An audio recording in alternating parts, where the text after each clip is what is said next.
And that's it. It's time to mount this onto the car.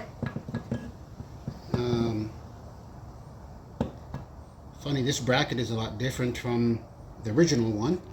The original one comes with a bracket and this assembly separate. In here, this one here, they built it all in one unit. So basically, to get it on and off, I'm just going to have to use only these 2 bolts instead of removing 4 bolts to get it onto the car. Pretty simple, right?